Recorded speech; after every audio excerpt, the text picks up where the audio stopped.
Displacement. Yes, sir. Instantaneous displacement and distance. Sir, no, sir. Instantaneous displacement or displacement. Displacement, instantaneous displacement and displacement बिल्कुल अलग अलग है, समझ रहे हो? और इंस्टेंटेनियस डिस्प्लेसमेंट जैसी कोई चीज ही नहीं होती, पहली बात तो। नहीं सर, मैंने नेट पर चेक किया था तो उसमें आ रहा था कि होता है ये टर्म। इंस्टेंटेनियस डिस्प्लेसमेंट तुम्हारे सिलेबस में कभी कभी नहीं नजर आएगा, तुम्हें टेंशन मत लो इस चीज की। सर कल जो आपने क्वेश्चन कराया था वो 3 बिल्डिंग्स को लेके, हाँ, सर उसमें हमें हाइट को, जो हाइट थी बिल्डिंग्स की, उसको बेस लेके चलना था ना? बेस से मतलब ये ग्राउंड से एच हाइट, तीनों बिल्डिंग मतलब तीनों केसेस के लिए सेम हाइट लेनी है। तो सर जब हम टी को उस टर्म में करेंगे तो हम हाइट की वैल्यू पुट कर देंगे ना उन दोनों की इक्वेट कर। बिल्कुल, हाँ बिल्कुल। सर मैंने किया but sir answer √T1 T2 नहीं आ रहा। नहीं आ रहा? Yes sir. अच्छा, आएगा जरा। कितनों का नहीं आ रहा है जरा कमेंट करके, कितनों का आ गया है? आ गया है विपुल, अच्छा चलो ठीक है। तो विपुल तुम सॉल्यूशन डाल दोगे? अच्छा, खुशी का भी आ गया, तो मैं खुशी से बोलूंगा इस बार।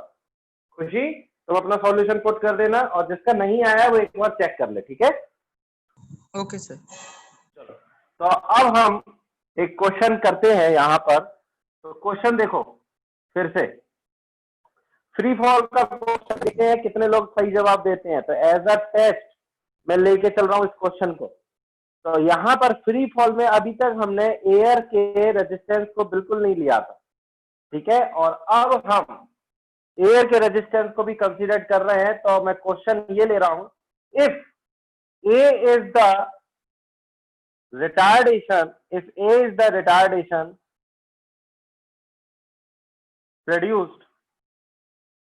produced by the air, ठीक है, during free fall, during the fall, ठीक है, compare between time of ascent, time of ascent का मतलब होता है अपवर्ड जर्नी, अपवर्ड जर्नी का time, and time of descent, time of descent जिसको बोलते हैं डाउनवर्ड जर्नी।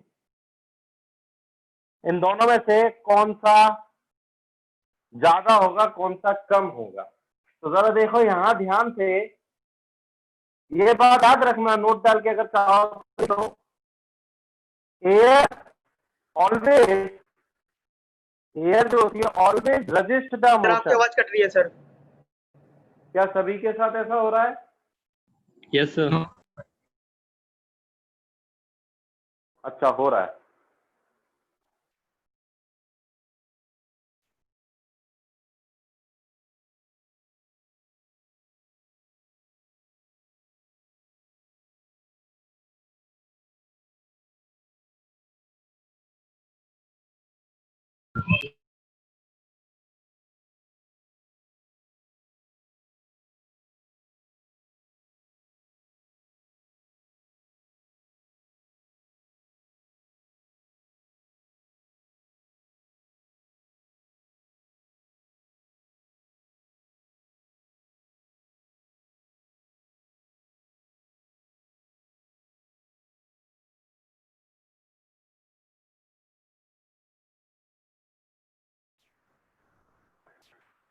ठीक है, अब बताओ जरा, मेरी आवाज बिल्कुल क्लियर आ रही है?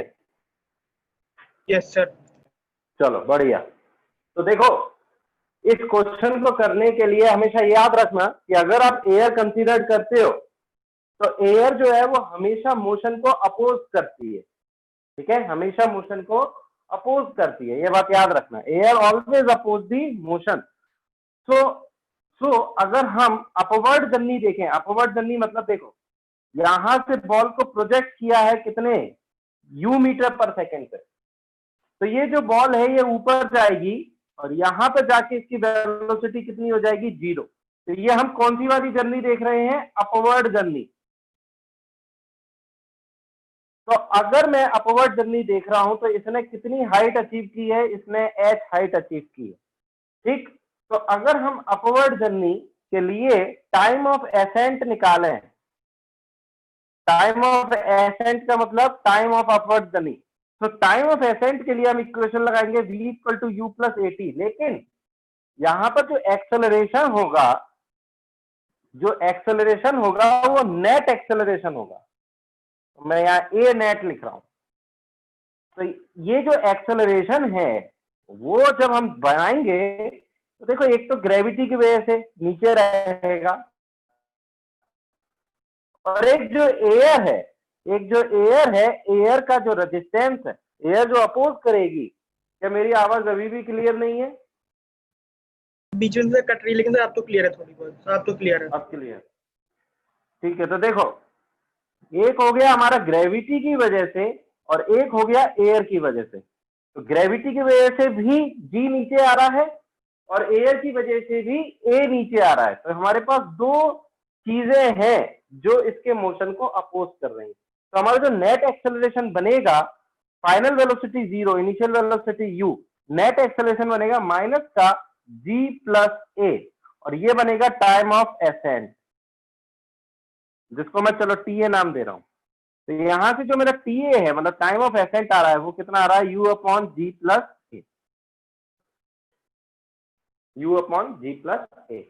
अच्छा, time of accent upward journey के लिए अगर हम मैक्सिमम हाइट देखें कि मैक्सिमम हाइट कितनी अचीव हो सकती है, तो मैक्सिमम हाइट के लिए हम इस v square equal to U square plus 2as वाली इक्वेशन लगाएंगे। Final velocity 0, u square minus twice of g plus a और इंटू h, ये मैक्सिमम हाइट। तो यहां से जब h निकाल रहे हो तो कितना आ जाएगा? u square upon twice of g plus a, ये हमारे पे मैक्सिमम हाइट आ जाएगी जब ये अपवर्ड जर्नी कर रहा है। किसी को कोई डाउट है तो पूछ सकता है यहाँ पर। हाँ सर, इसमें जी और ए का साइन नहीं, मतलब साइन कन्वेंशन नहीं होगा? लिया है, देखो लिया है, दोनों निगेटिव है ना, तो निगेटिव कॉमन ले लिया। Okay sir, okay sir. Note करो इसको। तो हमेशा ये चीज याद रखना कि जब भी आप एयर को कंसीडर करोगे तो एयर जो है वो हमेशा मोशन को अपोज करेगी। सर हाँ सर, एयर जो है परपेंडिकुलर डायरेक्शन में ही लगेगी जो मोशन हो रहा है ऊपर की तरफ। बिल्कुल याद रखना, air always oppose the motion का मतलब है opposite to the velocity, velocity के अपोजिट। जब वेलोसिटी के अपोजिट तो है, लेकिन परपेंडिकुलर में नहीं है। जैसे सीधी हवा चलती है जिस डायरेक्शन में, अरे नीचे की तरफ परपेंडिकुलर का क्या मतलब? जो नीचे की तरफ लग रही है ना। हाँ, तो नीचे लग रही है तो जिस डायरेक्शन में जी लग रहा है उसी डायरेक्शन में ए लगेगा। नहीं, परपेंडिकुलर सर आगे मतलब परपेंडिकुलर, पहले तो तुम अपनी टर्म्स क्लियर करो। परपेंडिकुलर का मतलब क्या समझते हो? परपेंडिकुलर टू व्हाट, बताओ जरा, साइंस पढ़ रहे हो? सर ये बॉल जा रही है उसके ऊपर परपेंडिकुलर। बॉल के परपेंडिकुलर? Yes sir. बॉल के परपेंडिकुलर कैसे लगता है? मतलब या तो ये बॉल के मोशन के, बॉल का जो मोशन है वो ऊपर की तरफ है, उसके अपोज करेगी तो उसको नीचे होना पड़ेगा। यानी ये कह सकते हो कि वेलोसिटी से 180 डिग्री बनाएगा। क्या ये वेलोसिटी के परपेंडिकुलर है? ये वेलोसिटी के परपेंडिकुलर नहीं है, एंटी पैरेलल है। परपेंडिकुलर जैसी कोई चीज नहीं है, बॉल पर परपेंडिकुलर जैसा कुछ भी नहीं है। बॉल को अपोज करने के लिए अगर वेलोसिटी बॉल के ऊपर है तो इस पर फ्रिक्शन एयर के कारण नीचे लगेगा, जैसा जी लग रहा है। पर सर अगर जैसे हवा चल रही हो ना, जैसे वेस्ट टू ईस्ट हमारे बोर्ड में हवा चल रही है, हाँ, तो फिर वो अलग बात हो जाएगी। वो अलग बात हो जाएगी कि वो उसमें डायरेक्शन दे दी। लेकिन अगर उसने एयर, यही पूछ रहा था मैं। अच्छा, ठीक, समझ गया। तो चलो ये बात मान लेना कि जब भी एयर को कंसिडर किया जाता है तो जो फोर्स होता है एयर का वो हमेशा अपोजिट टू दी वेलोसिटी लिया जाता है, हमेशा याद रखना। आर्यमन भटनागर, क्या हो गया तुमको?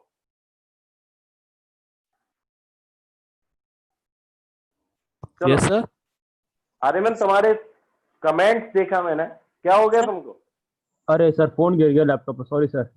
अच्छा अच्छा, चलो कोई बात नहीं, इसको सर, हटा रहा हूं मैं। सर अगर हम कोई भी चीज वेस्ट टू ईस्ट लेंगे तो वो 2D में आ जाएगा ना फिर? वेस्ट टू ईस्ट का मतलब इस बॉल से जैसे ये साउथ टू 2D? नॉर्थ तो वेस्ट हाँ, टू ये ईस्ट बॉल लेंगे अगर, तो फिर वो हाँ बिल्कुल, अगर ये सिंगल लाइन में मोशन कर रही है बॉल तो ये मोशन इन वन डायमेंशन है। सर सर ये हाँ। जो रेजिस्टेंस लग रहा है वो कांस्टेंट ही रहेगा, मतलब ये वेलोसिटी कांस्टेंट? पे डिपेंड नहीं करता? नहीं नहीं, कांस्टेंट लिया है हमने यहाँ पर, कांस्टेंट, समझ सर रहे हो? मैंने पढ़ा था कांस्टेंट कि वेलोसिटी पे डिपेंड करता है रेजिस्टेंस। वेलोसिटी पे डिपेंड करता है, पर यहाँ पर हमने कांस्टेंट लिया है। डिपेंड करेगा क्वेश्चन में क्या दिया है, तो यहाँ पर हमने कांस्टेंट ले लिया है, ओके सर, समझ रहे हो? यस। सर हाँ बोलो। सर जो हमने अपवर्ड जर्नी ली है सर, उस केस में हम क्या मतलब बॉल की एक्सेलरेशन नहीं लेंगे जी और ए के अलावा? बॉल का ही तो एक्सेलरेशन होता है, ये जी और ए और किसका होगा? सर फ्री फॉल के बाद एक्सेलरेशन कितना होता है बॉल का? जी। ओके और सर। एयर के अंडर अगर वो मूव कर रही है तो एक और एक्सेलरेशन ले लिया, ए। सर हाँ सर जैसे किसी ऑब्जेक्ट का पहले से इनिशियली एक्सेलरेटेड है तो सर उसमें हाँ नेट एक्सेलरेशन लेंगे, जैसे ऊपर की तरफ जा रहा है तो पॉजिटिव एक्सेलरेशन हो गया, और जी नीचे की तरफ लग रहा है तो नेगेटिव हो गया। हाँ। सर इसमें भी नेट एक्सेलरेशन ले सकते हैं ना? अरे यहाँ पर मैंने तुमसे क्या बोला कि बॉल अगर ऊपर जा रही है तो एयर नीचे की तरफ इसको रिटार्ड करेगी, और ग्रेविटी तो करती ही करती है नीचे की तरफ, सर तो ये एयर वाला दोनों नहीं मिलकर। सर, तो जैसे बॉडी का खुद का है कोई एक्सेलरेशन हो, जैसे बॉडी का खुद का कोई एक्सेलरेशन है, ठीक है, फिर?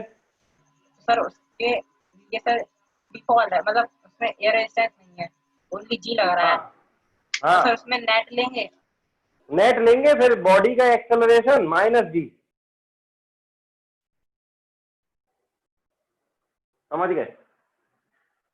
ठीक है, किसी को कोई डाउट है? हाँ बोलो। सर हम लोग जैसे डायरेक्ट नहीं लिख सकते इस क्वेश्चन में कि जैसे हमें पता है कि टाइम ऑफ डिसेंट या टाइम ऑफ एसेंट को हम लोग u बाय जी से रिप्रेजेंट कर सकते हैं। हाँ बिल्कुल। तो सर हम लोग जैसे जानते हैं कि जब हम लोग ऊपर जाएंगे तो जो आपका एयर रेजिस्टेंस है और जो वो है जी है वो दोनों ऐड हो जाएंगे। हाँ बिल्कुल सही है। तो सर हम लोग लिखेंगे u बाय जी प्लस ए जो टाइम ऑफ एसेंट होगा। बिल्कुल सही है, ठीक है। और सर जो टाइम ऑफ डिसेंट होगा वो u अपॉन जी माइनस ए होगा, क्योंकि नहीं होगा, में होगा। नहीं होगा ना, बिल्कुल गलत, तुमने सोचा ही नहीं। क्या डाउनवर्ड जर्नी करते वक्त एयर रजिस्ट करेगी या सपोर्ट कर देगी? देखो जरा ध्यान से, डाउनवर्ड जर्नी जब होगी तो जब ये नीचे गिरेगा तो क्या ये हमेशा u वेलोसिटी से नीचे गिरेगा? सोचो। नो क्या ये मोशन सिमेट्रिक नहीं है? ड्यू टू द एयर ये मोशन सिमेट्रिक नहीं है, ये मोशन ऐसा नहीं होगा जैसा कि अभी तक पढ़ते आ रहे थे कि u से ऊपर जाएगा और u से नीचे आ जाएगा, क्योंकि यहां पर जब ये ऊपर जा रहा है तो एयर और ग्रेविटी दोनों मिलकर इसको नीचे की तरफ धकेल रही हैं, और जब ये नीचे आएगा तो ग्रेविटी तो नीचे की तरफ लगेगी। देखो जरा ध्यान से, इसकी वेलोसिटी यहाँ थी, इसकी वेलोसिटी यहाँ है, ग्रेविटी तो हमेशा नीचे लग रही है, पर एयर का जो रेजिस्टेंस होगा वो इधर होगा। तो ये सोचो जरा, तो यहाँ पर this is not equal to U, यहाँ पर जो वेलोसिटी होगी वो यू के बराबर नहीं होगी। इसका मतलब ये हो गया कि जो टाइम ऑफ एसेंट है वो टाइम ऑफ डिसेंट के बराबर नहीं होगा। This is not symmetric, not symmetric. तो अब अगर हम डाउनवर्ड जर्नी देखें तो हमने क्या निकाल रखा था? एच मैक्स निकाल रखा था, मतलब एच ले लिया था हमने, और एच की वैल्यू कितनी आई थी? यहां पर तो वेलोसिटी कितनी हो गई थी टॉप मोस्ट पॉइंट पर? 0। और एच की जो वैल्यू हमने निकाली थी, where H is equal to U square upon ji plus A twice, ये हमारी एच की वैल्यू थी। तो अब अगर हमें यहां से यहां तक नीचे गिरते वक्त, मुझे नहीं पता वेलोसिटी कितनी होगी, लेकिन मुझे ये टाइम निकालना है टाइम ऑफ डाउनफॉल यानी टाइम ऑफ डिसेंट, जिसको मैं टीडी लिख देता हूं, टाइम ऑफ डिसेंट। तो टाइम ऑफ डिसेंट कैसे निकालें हम? S equal to UT plus half A T square से। एस कितना है? Minus H, this is minus H. Initial velocity कितनी है? 0 प्लस एक्सेलरेशन। खुशी तुम बताओ, एक्सेलरेशन कितना लिखूं? नीचे की तरफ एयर अपोज करेगी, ग्रेविटी नीचे की तरफ लगेगी। तो जी सर जी माइनस ए। जी माइनस ए, माइनस के साइन के साथ या प्लस के साइन के साथ? जी लिखूंगा माइनस में। जी माइनस और ए प्लस। हाँ बिल्कुल, और टाइम ऑफ डिसेंट का होल स्क्वायर, बिल्कुल सही है। तो यहां से अगर हम देखें तो ये माइनस अगर मैं हटाऊंगा तो ये क्या बनेगा? h equal to half of g minus a और टाइम ऑफ डिसेंट का होल स्क्वायर। h की वैल्यू पुट करेंगे हम, कितनी है? u square by 2g upon whole square. तो यहां से अगर हम पुट करें, put the value of h, तो हमारे पास जो टाइम ऑफ डिसेंट आएगा कितना आएगा? u square upon g plus a into g minus a और इसका अंडर रूट, इसका अंडर रूट, ये इसका अंडर रूट आ गया, समझ रहे हो? और इसको सॉल्व करोगे तो क्या मिलेगा? u upon under root g minus a sir वो एंड g हाफ प्लस। क्या हुआ सर? वो सर माइनस हाफ था ना सर? हाफ। इधर भी तो हाफ था। Okay sir. तो ये आ गया हमारा टाइम ऑफ डिसेंट। नोट करो इसको जल्दी से।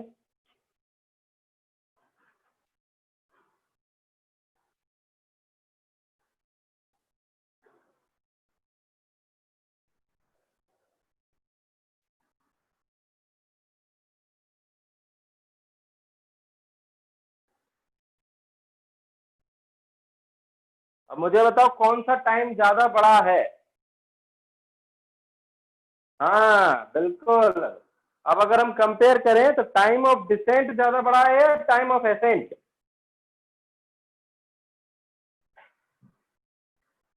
बिल्कुल। तो on compare, time of descent is greater than time of ascent. ये कब आ रहा है? when the air resistance, when the air retardation, air के कारण जो रिटार्डेशन है वो कैसा है? कांस्टेंट है। Air retardation is constant. Sir एक बार ये टाइम ऑफ डिसेंट वापस से समझा दीजिए। इसमें क्या दिक्कत आ रही है ये बताओ मुझे। सर ये माइनस जी प्लस ए वाला टर्म समझ में नहीं आया। जी किस डायरेक्शन में है? सर नीचे की डायरेक्शन में। तो क्या लेंगे? Sir minus. पॉजिटिव लेंगे ना? क्यों लेंगे पॉजिटिव? तुम नीचे की डायरेक्शन को क्या लेती हो?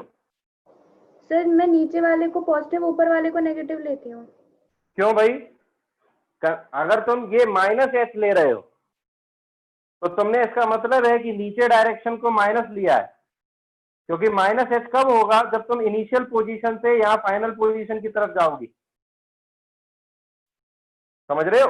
तो नीचे की डायरेक्शन अगर तुम यहाँ माइनस एच ले रहे हो तो जी भी तो नीचे ही लग रहा था, यहाँ माइनस जी लेना होगा। अगर तुम यहाँ नीचे की डायरेक्शन में प्लस एच लेते हो तो प्लस जी हो जाएगा, माइनस ए हो जाएगा, बात तो सेम ही आएगी। नहीं आया?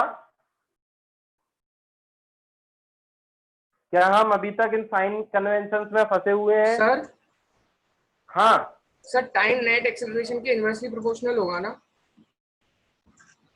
ऐसा कुछ भी नहीं है यहाँ पर। Sir time sir time of flight अगर देखें तो u बाई जी होता है सर सिंगल। वो तब होता है जब एयर रेजिस्टेंस नहीं है सर। कुछ बहुत यहाँ पर एयर रेजिस्टेंस है, तुम बार बार पीछे पहुंच जाते हो।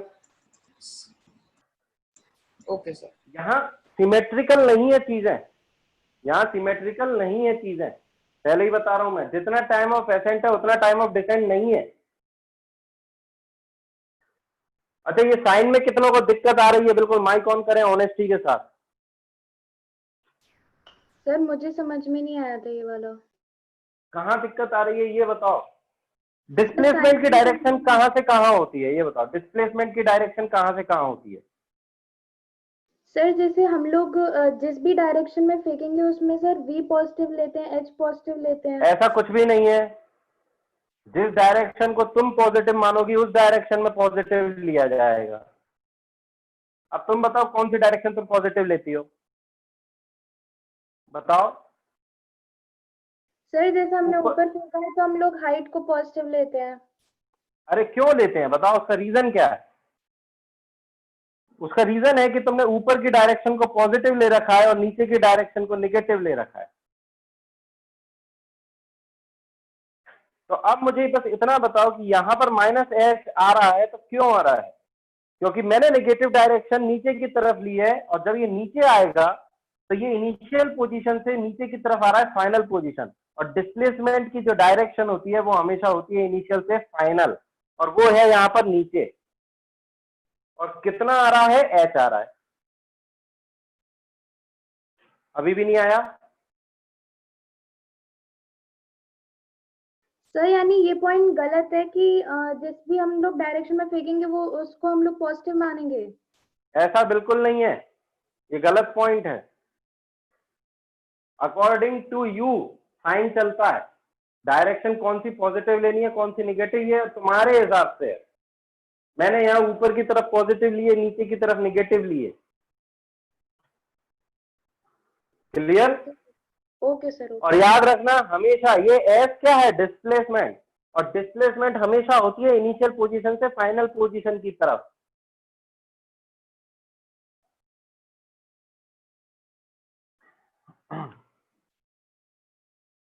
सर ये लास्ट में कंपैरिजन कैसे किया है टाइम का? टाइम का कंपैरिजन कैसे किया ये बताओ। u upon ji plus a आया था टाइम ऑफ एसेंट, यस और टाइम ऑफ डिसेंट आया था u upon under root of g plus a into g minus a. अब मुझे ये बताओ, ये वाली जो क्वांटिटी है, अगर हम g प्लस ए देखें और root of g plus a into g minus a देखें, तो ये बताओ g प्लस ए बड़ा होगा किससे? g plus a into g minus ए के अंडर रूट से। ये बात समझ में आ रही है? सर जी प्लस ए के रूट से तो बड़ा होगा, लेकिन जी स्क्वायर माइनस ए स्क्वायर से बड़ा कैसे है?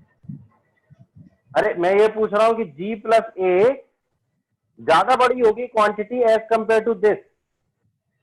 तुम g को 10 ले लो और a को 2 ले लो, तो ये कितना हो गया? 12, और ये हो जाएगा अंडर रूट 12 इंटू 8।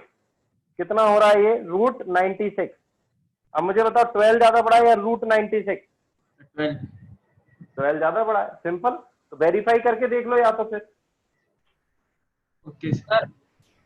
हाँ सर मैं डाउट आ रहा था, जैसे सर हाँ हम किसी बॉडी को अपवर्ड थ्रो करते हैं, हाँ तो सर हाँ। उसमें जो जी लेते हैं वो नेगेटिव लेते हैं, क्योंकि नीचे जा रहा है।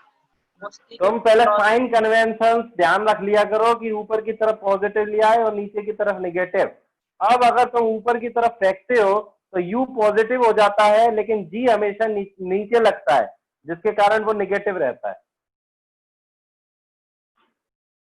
चाहे वो ऊपर जा रहा हो या नीचे आ रहा हो, g हमेशा नीचे की तरफ रहता है, तो वो हमेशा नेगेटिव रहेगा। क्लियर? Okay sir. सर हाँ सर जैसे हम लोग बिल्डिंग के ऊपर से किसी ऑब्जेक्ट को नीचे थ्रो कर रहे हैं तो उसमें हम लोग यू नेगेटिव लेंगे या पॉजिटिव? तुम बताओ डायरेक्शन कौन सी पॉजिटिव ली है, नीचे की तरफ नेगेटिव ली है या पॉजिटिव? सर नीचे की तरफ पॉजिटिव लिए। नीचे की तरफ पॉजिटिव ली है, तो फिर नीचे की तरफ अगर प्रोजेक्ट किया है तो u को पॉजिटिव लेना और g को भी पॉजिटिव लेना। और ये जो h है, जो इनिशियल पोजीशन से फाइनल पोजीशन जा रहे हो, ये भी नीचे की तरफ है, तो जो डिस्प्लेसमेंट है उसको भी प्लस h लेना है। क्लियर? तो सर यानी जी पे कोई भी साइन कन्वेंशन का इफेक्ट नहीं आता ना? जी तुम्हारे अकॉर्डिंग, तुम साइन कन्वेंशन चूज कर रहे हो ना, तो उसके अकॉर्डिंग चूज कर लो। सर नीचे की तरफ जी पॉजिटिव होता है, ऊपर की तरफ नेगेटिव होता है। ये तुमने माना है, ये तुमने माना है, ये तुमने माना है नीचे की डायरेक्शन पॉजिटिव।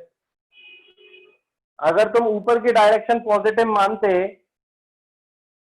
ऊपर की डायरेक्शन को अगर तुम पॉजिटिव मानोगे और नीचे की डायरेक्शन को निगेटिव, तो यू क्या आएगा, निगेटिव आएगा, और जी क्या आएगा, जी भी नीचे की तरफ निगेटिव आएगा। ये जो इक्वेशंस होती है ना ये वाली, अभी तक मतलब 9th क्लास से हम बाहर नहीं आ पाए। ये जो इक्वेशंस होती हैं इसमें हम जो यू और ए रखते हैं ये विथ साइन रखते हैं। ये एस भी क्या है, विथ साइन। नहीं आ रहा समझ? सर आ गया अच्छा आ सर। गया। Hello sir. चलो हाँ सर जी तो सर नीचे हो ऊपर हो सर, हमेशा नेगेटिव लेते हैं सर, इसमें हमने पॉजिटिव कैसे ले लिया? अरे कहीं पर भी तुम्हारे अकॉर्डिंग तुम चूज करो कि तुम कहां लेना चाहते हो, नीचे पॉजिटिव या ऊपर निगेटिव, तुम्हारे ऊपर। जनरली जनरली नीचे की डायरेक्शन निगेटिव ली जाती है और ऊपर की पॉजिटिव, जनरली। समझ रहे हो इस चीज को? वैसे सर अगर नेगेटिव लेंगे या पॉजिटिव लेंगे इससे आंसर पर तो कोई कोई फर्क नहीं पड़ेगा, कोई फर्क नहीं पड़ेगा, बस सारी चीजें according to your sign convention रखना, कोई फर्क नहीं पड़ेगा। सर हाँ सर, टाइम ऑफ डिसेंट में हमने जो एयर का रेजिस्टेंस था वो ऊपर क्यों लिया था? क्योंकि मैंने क्या बोला था कि वेलोसिटी के अपोजिट होती है एयर, हमेशा जो एक्सेलरेशन देगी वो वेलोसिटी के अपोजिट देगी। ओके नहीं आया? Okay sir. समझ गए? Hello yes sir. सर। हाँ बोलो। सर मैं डाउट था सर, अगर हम लोग एक कोई बॉल या फिर कोई स्टोन है उसको हम लोग ऊपर फेंक रहे हैं तो फिर सर जो जी होगी सर वो पॉजिटिव होगी नेगेटिव होगी? और सर जनरली वाला ले रहे हैं मतलब अरे नीचे यार सर, तुम बताओ ऊपर की डायरेक्शन को पॉजिटिव लेना चाहते हो निगेटिव? सर आप जो लेते हैं ना वही लीजिए। लो ये पॉजिटिव हो गया और नीचे की डायरेक्शन का निगेटिव ले लिया।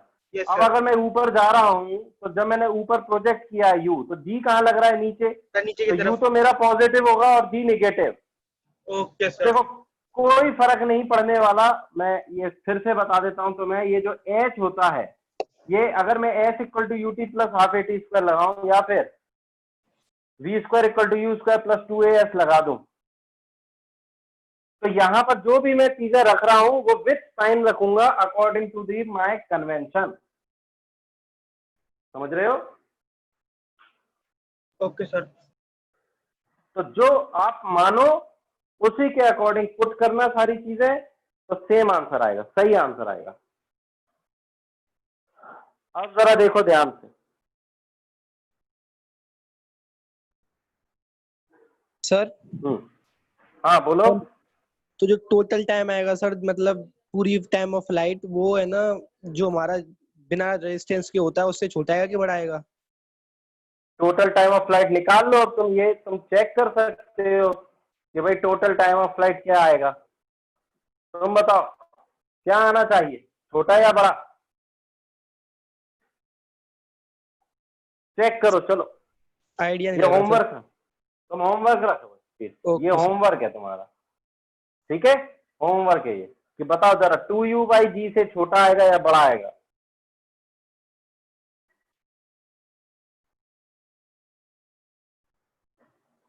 अगर तुम्हें ज्यादा दिक्कत आए तो ए और जी की वैल्यू रखकर, कोई भी पर्टिकुलर वैल्यूज रखकर चेक कर लेना। सर जो एयर रेजिस्टेंस होगा वो कितना हो सकता है मैक्सिमम जी के रेस्पेक्ट में? तुम दोनों के लिए सेम रखना। सर जी के जी से रेस्पेक्ट कम में रखना, एयर रेजिस्टेंस जी से कितना बड़ा कम, हो सकता है? जी से कम रखना, जी से कम। ठीक है चलो अब देखो जरा ध्यान से। अब मैं देखना चाहता हूं रेशियो ऑफ द डिस्टेंसेस, ठीक है, of the body covered by the body, covered by the body, ratio of the distances covered by the body starting from rest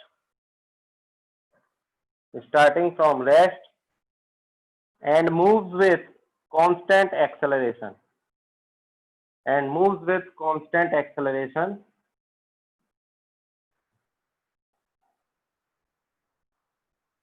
in first second, second second, third second, समझ रहे हो? तो देखो जरा ध्यान से, अगर हम किसी बॉडी को अगर ड्रॉप कर दें, मान लो यहां से मैंने ड्रॉप कर दिया, इनिशियल वेलोसिटी 0 है, तो ये नीचे गिरेगी, ठीक है, मान लिया ये ग्राउंड। तो जब ये नीचे गिरेगी तो इसके पास एक कांस्टेंट एक्सेलरेशन है, कितना? g। ये जो है वो g है। मैंने नीचे की डायरेक्शन को निगेटिव माना है, ऊपर की डायरेक्शन को पॉजिटिव, ठीक है। तो अगर हम फर्स्ट सेकंड पे देखें तो हमारा जो फर्स्ट सेकंड है वो ये है, this is our first second.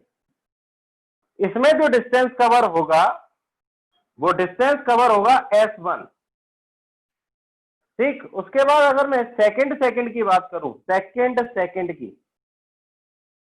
तो सेकंड ये वाला है, जिसमें जो डिस्टेंस कवर हो रहा है वो है s2। फिर थर्ड सेकंड की बात करें अगर, तो this is our third second, जिसमें डिस्टेंस कवर हो रहा है s3। तो अब जरा देखो ध्यान से, एक्सेलरेशन है नीचे की तरफ g, s1 कितना आएगा? s1 अगर हम निकालें तो हमने एक चीज पढ़ी हुई थी, distance travelled in nth second, ठीक है, distance travelled in nth second. तो जरा देखो ध्यान से, मैं अगर बाय nth सेकेंड का जो डिस्टेंस का फॉर्मूला होता है u plus a by 2 2n-1, तो जब मैं s1 निकालता हूं, s1 निकालूंगा तो क्या मिलेगा? u तो 0 है, प्लस एक्सेलरेशन कितना है? g by 2। अच्छा अब देखो जरा, s1 कहाँ है? नीचे, तो एक निगेटिव साइन यहां पर भी आएगा, या चलो मैं ऊपर की डायरेक्शन को निगेटिव ले लेता हूं, नीचे की डायरेक्शन को पॉजिटिव। तो s1 भी पॉजिटिव और एक्सेलरेशन ड्यू टू ग्रेविटी भी positive according to this my sign convention. तो ये हो जाएगा g बाई 2 और 2 इंटू n-1, n कितना है? 1 सेकेंड, तो ये कितना आ गया यहां से? g by 2। फिर अगर मैं डिस्टेंस ट्रेवल देखूं सेकंड का, तो u कितना था? 0, और यहां एक्सेलरेशन कितना है? g by 2, 2 into 2-1, that is equal to 3g by 2। यहां से देखो 0 plus g by 2, 2 into 3-1, that is equal to 5g by 2। तो अगर तुम रेशोज देख रहे हो तो देखो जरा, s1 ratio, s2 ratio, s3 ratio, s4, अगर ऐसे चलते जाएं तो हमारा जो रेशो मिल रहा है वो 1 रेशो, 3 रेशो, 5 रेशो, 7 रेशो, ऐसे चलता जाएगा। हाँ बिल्कुल, यानी ऑड में। नोट करो इस चीज को कि जो रेशो आ रहा है वो आ रहा है ऑड। सर हाँ बोलो। सर S2 के लिए सर जो V एक्वायर होगा फर्स्ट सेकंड में, वो सर U नहीं हो जाएगा S2 के लिए? यहाँ पर जो फॉर्मूला होता है इसमें U क्या होता है? Sir initial velocity. तो हम अगर पूरे मोशन के लिए देखें तो इनिशियल वेलोसिटी कौन सी होगी? तो 0। बिल्कुल, तो बस हर एक सेकंड के लिए, हर nth सेकंड के लिए U कितना होगा? 0।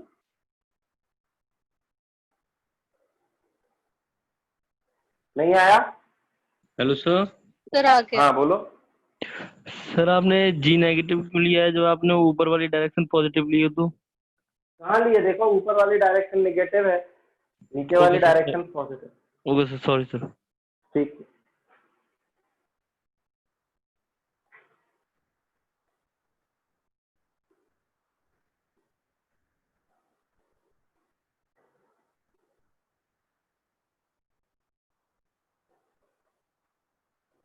सर हम इसे बिना s u plus g by 2 2n-1 के यूज किए निकाल सकते थे? निकाल सकते थे, लेकिन तुम्हें फिर इतने डिस्टेंस में से इतना डिस्टेंस माइनस करना पड़ेगा, तब निकाल पाओगे।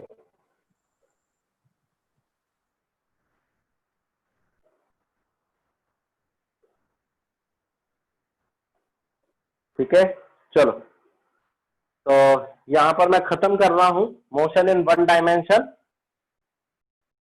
और ये कुछ स्पेशल केस थे फ्री फॉल के, ठीक है। अब मुझे बताओ मेंस के क्वेश्चंस किए हैं आगे के?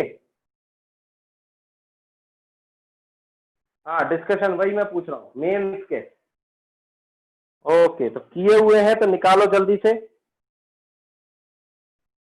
30 तक हमने डिस्कशन कर लिया था और आज हमें करना है 30 से लेकर आगे के 60 तक यानी 55 तक। चलो मुझे बताओ 30 टू 40। सर हाँ मॉड्यूलेटेड बोलो। वाली छोड़ देते थे ना सर, मॉड्यूलेटेड वाली छोड़ देते थे ना? हाँ बिल्कुल बिल्कुल, मॉड्यूलेटेड वाले 30 टू 40। ओके 39, 32, 31, 37।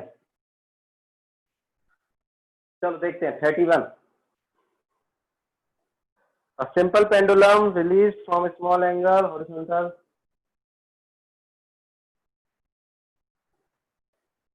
इसको छोड़ दो अभी। 31 यूनिट एंड डायमेंशन का नहीं है, इसको हटा दो अभी। 31 छोड़ दो, ठीक है 31 छोड़ दो। 32 देखते हैं। The least count of the main scale of the screw gauge is 1 mm. The minimum number of divisions on its circular scale required to measure 5 micrometer diameter. चलो देखते हैं सॉल्यूशन 32। मेन स्केल का जो लीस्ट काउंट है, least count of the main scale, ये दिया हुआ है तुम्हें 1 mm, ठीक है। और हमें जो मेजर करना है, ठीक है, हमें जो मेजर करना है वो है डायमीटर, और that is equal to 5 micrometre. मतलब मुझे 1 mm से तो नहीं कर पाऊंगा, क्योंकि अगर मैं माइक्रोमीटर को करूं मिलीमीटर में तो कितना आएगा। माइक्रोमीटर को मिलीमीटर में करेंगे तो 5 इंटू 10⁻³ मिलीमीटर।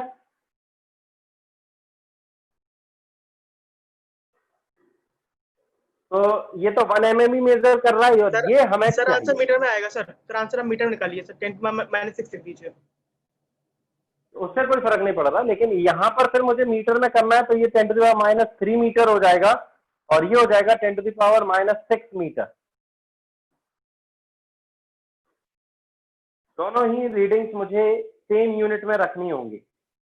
अब वो बोल रहा है number of division on the circular scale, कि जिससे कि हम ये मेजर कर पाए। तो बताएगा कोई कैसे किया है? सिंपल लीस्ट काउंट निकाल देंगे। सिंपल लीस्ट काउंट निकाल देंगे, ठीक है। चलो देखते हैं। Pitch upon division. हाँ बिल्कुल, पिच अपॉन तो नंबर ऑफ डिवीजन। हाँ बिल्कुल, यानी जो पिच है divide by number of circular scale division, that is equal to least count of screw gauge. और स्क्रू गेज का लीस्ट काउंट चाहता कितना हूं मैं? 5 इंटू 10⁻⁻6। पिच कितनी दी हुई है? 10⁻³ और मुझे चाहिए number of circular scale division. यहां से आ जाएगा, कितने आ रहे हैं?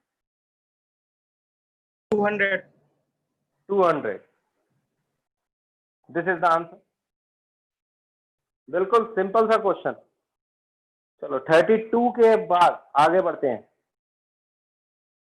32 हो गया। 37 नहीं, 37 मैं नहीं बताऊंगा, ये मैं करवा चुका हूं 37। किसी को कोई डाउट है तो माइक ऑन करके पूछे।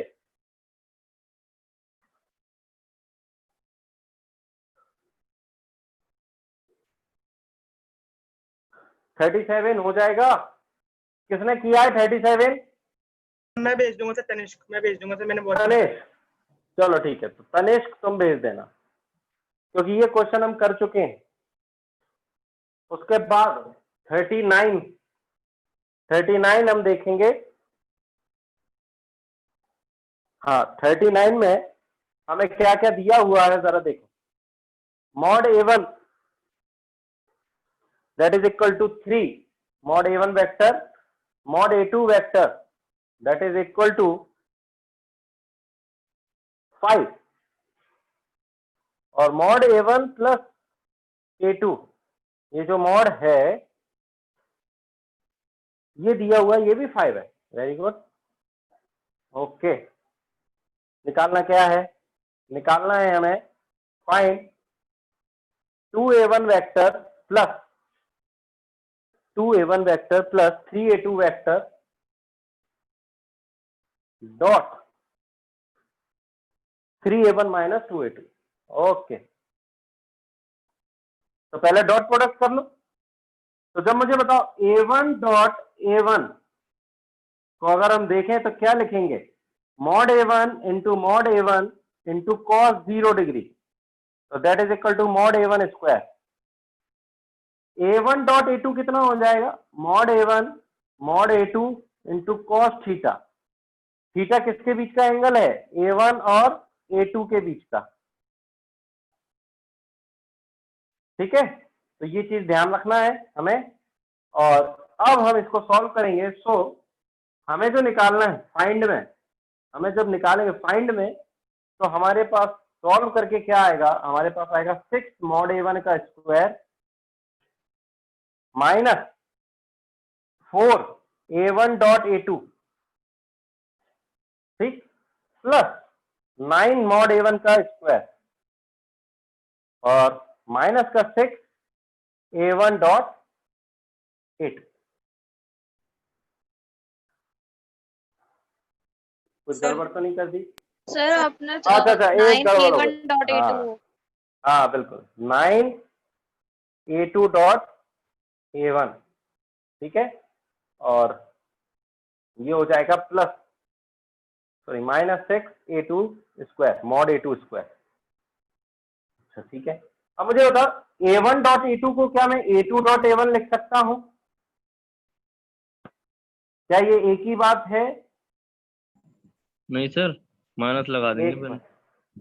ये अलग अलग है, बताओ क्यों है? मतलब अगर क्या रीजन दे रहे हैं अलग अलग? ऐसा है क्या ये अलग अलग है? सेम है sir. Negative cos of minus theta क्या हो जाएगा? Plus cos theta. Okay sir, समझ रहे? चलो तो अब जरा देखो, हमें मॉड a1 स्क्वायर दिया हुआ है, दैट इज 6 इंटू 9 हो जाएगा ये, माइनस 4 a1 डॉट a2 कहां से लाऊं? चलो इसको पहले सॉल्व कर लेते हैं। 6 इंटू 9, ये दोनों प्लस होके 5 a1 डॉट a2 बन जाएगा और ये बनेगा माइनस 6 a2 डॉट स्क्वायर कितना हो जाएगा? 25। तो यहां से सॉल्व करने पर हमें मिलेगा 6 9 जा 54 और ये हो जाएगा 150। तो 150 में से अगर 54 घटा दो तो 10 में से 4 गया 6, 14 में से 5 गया 96। तो ये बच रहा है 5 a1 डॉट a2 माइनस 96। अब a1 डॉट a2 कहां से लाएं? और a1 डॉट a2 हम कहां से लाएं? तो हम इसका यूज करेंगे मॉड a1 प्लस a2 का। ये क्या होता है? Under root mod a1 square plus mod a2 square plus 2 mod a1 mod a2 into cos theta. तो ये चीज क्या लिखी हुई है? ये चीज है 5, तो मैं स्क्वायरिंग कर रहा हूं दोनों तरफ, तो ये हो जाएगा 25 और ये a1 स्क्वायर कितना हो जाएगा? 9 प्लस ये हो जाएगा 25 एंड प्लस ये लिखा हुआ है twice of a1 dot a2। तो यहां से अगर हम सॉल्व करें तो हमें a1 डॉट a2 कितना मिल रहा है? हमें a1 डॉट a2 मिलेगा 25 में से 25 गया माइनस 9। सर कॉस थीटा कहाँ गया? क्यों? ये mod a1 a2 cos theta को a1 डॉट a2 नहीं लिख सकते? नहीं आया? ठीक, तो a1 डॉट a2 कितना आ गया? Minus 9/2, minus 9/2। तो अब ये माइनस 9/2 कहां पुट कर दो? तो ऊपर, तो कितना हो जाएगा? Minus 45/2 minus 96। सॉल्व करके कितना हो जाएगा? 22.5 और 90, तो ये हो जाएगा 100। बिल्कुल, माइनस 11 8.5 बिल्कुल सही। Yes sir. सी आंसर आना, नोट करो इसको जल्दी। किसी को कोई डाउट है तो पूछ सकता है। Hello sir. हाँ sir mod A1 vector plus A2 vector की वैल्यू सर ये आपने 25 कैसे लिख दी? मॉड A1 स्क्वायर कितना होगा 9 और मॉड A2 स्क्वायर कितना होगा 25। सर लेकिन वहाँ स्क्वायर कहाँ है सर? क्यों ये मॉड A1 स्क्वायर नहीं है? नहीं इसकी नहीं सर, इसके जो इक्वल में है उसकी वैल्यू तो सर ओनली वो दे रखी है ना 5। अरे इसका स्क्वायर करेंगे तभी तो रूट हटेगा। Okay sir, okay clear sir. Clear, तो मैंने squaring of both the side की है, squaring both the side.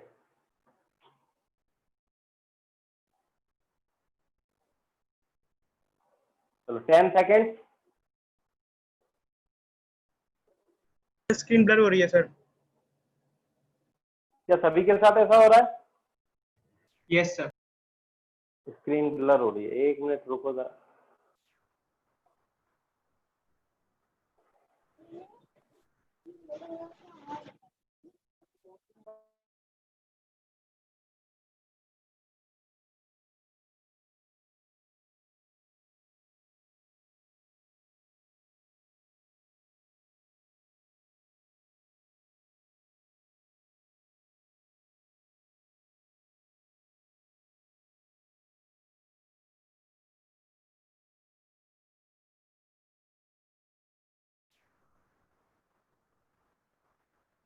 Clear है?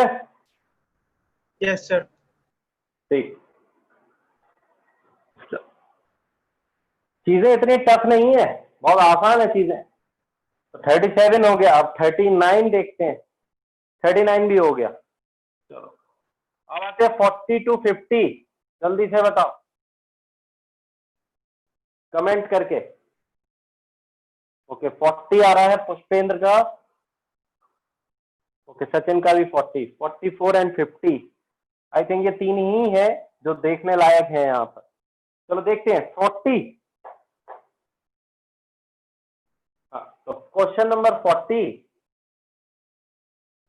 क्या दिया हुआ है? Density measurement of the cube, the mass and edge length. Okay तो मास जो मेजर किया है 10 plus minus sorry 10.00 plus minus 0.10 kg। ठीक, उसके बाद हमें मास दे दिया और एज लेंथ मतलब एल, और ये है 0.10 plus minus 0.01 metre. Measurement in density बतानी है, एरर इन डेंसिटी। हाँ भाई कितनों ने किया है इस क्वेश्चन को? माइक ऑन करो।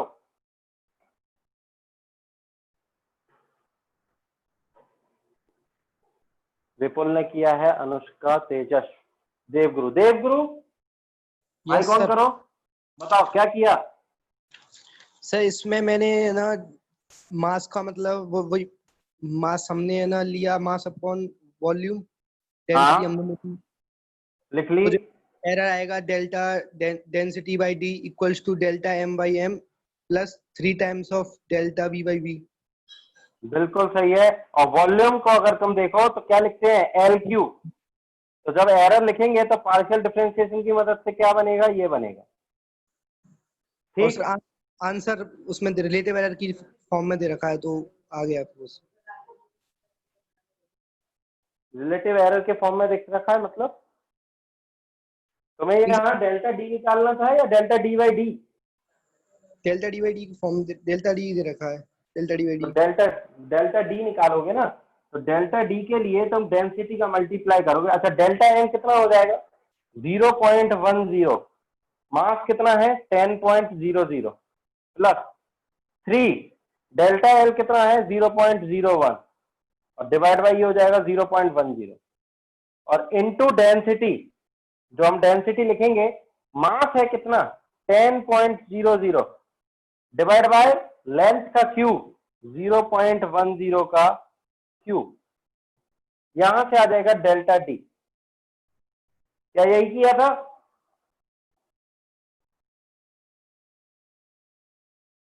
क्या आ रहा है इसको सॉल्व करके आयुष? 0.31।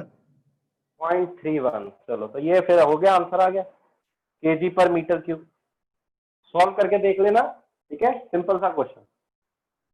सर हाँ मास अपॉन एल क्यूब को हमने पहले दोनों तरफ लॉग लेके फिर पार्शियल बिल्कुल बिल्कुल बिल्कुल। तो मैंने वाला स्टेप इसलिए नहीं बताया क्योंकि वो, हाँ बताओ बोलो।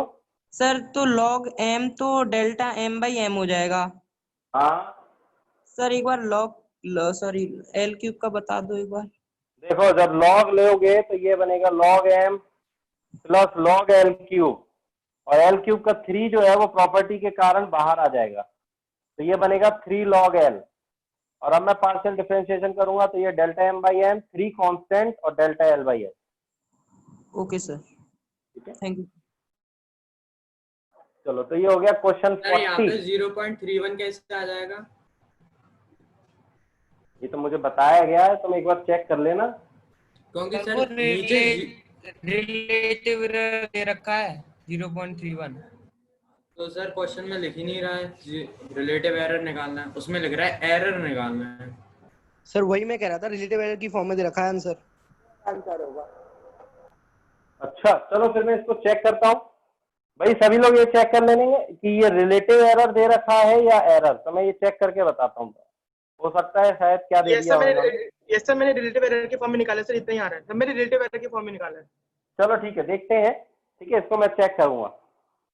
तो कैलकुलेशन में मैं नहीं पढ़ रहा हूं अभी, मैं अब आगे बढ़ना चाहता हूं क्योंकि कंसेप्ट यही है इसमें। और अब हम देखेंगे, देखो ये 41 हटा देना है, अभी नहीं करना, ये सारी चीजें अभी नहीं करना है, हमें 44 देखना है। क्या दिक्कत आ रही है 44 में? आंसर गलत दिया सर, 4th दिया सर आंसर। आंसर होना चाहिए सर 3rd। आंसर 3rd होना चाहिए। चलो देख लेते हैं। 4th दिया है। 5.29 इंटू 7, एरिया 1 का दिया है, 7 का निकालना है। तो 7 में तो इनफाइनाइट सिग्निफिकेंस है, 5.29 में कितने हैं 3, और 7 में कितने हैं इनफाइनाइट। आंसर में कितने आने चाहिए 3, जो कि मिनिमम होता है। तो जरा देखते हैं, 7 9 जा 63, 7 2 जा 14 और 6 20, और ये हो जाएगा 37.03। अब हमें कहां तक लेना है 3 सिग्निफिकेंट डिजिट तक। तो 3 सिग्निफिकेंट डिजिट तक अगर हम देखें तो ये आ जाएगा 37.0। क्या दे रखा है? 4th दे रखा है सर, 37.030। नहीं, गलत है सर। हाँ, इस वाले क्वेश्चन में जैसे हमें 5.39 का एरिया दे रखा है और 7 उसका पूछा है स्क्वायर्स का, तो हमें 5.29 को 7 बार ऐड भी तो कर सकते हैं। तो बिल्कुल कर सकते हैं। तो ऐड वाली प्रॉपर्टी लगेगी ना, तो डेसिमल के बाद 2 डिजिट है तो 29 है, तो हमें डेसिमल के बाद 2 डिजिट लेने पड़ेंगे। एक मिनट, बिल्कुल रुको जरा, मेरे को एक बार क्वेश्चन पढ़ने दो। इसमें अच्छा, the area of 7 such square taking into account the significance. Okay okay, ठीक है, बिल्कुल सही है, मैं समझ गया इस क्वेश्चन में क्या करना चाह रहा है वो। देखो जरा, यहां पर उसने क्या बोला कि 7 स्क्वायर है, और सिग्निफिकेंट फिगर तो यहां पर इनफाइनाइट हो सकते थे, कोई दिक्कत नहीं थी। तो अगर मैं 5.29 को 7 बार जोड़ दूं, कितनी बार? 7 बार, तो मेरा जो सिग्निफिकेंट डिजिट्स आने चाहिए थे वो डेसिमल के बाद कितने आने चाहिए? 2 significant digits after decimal.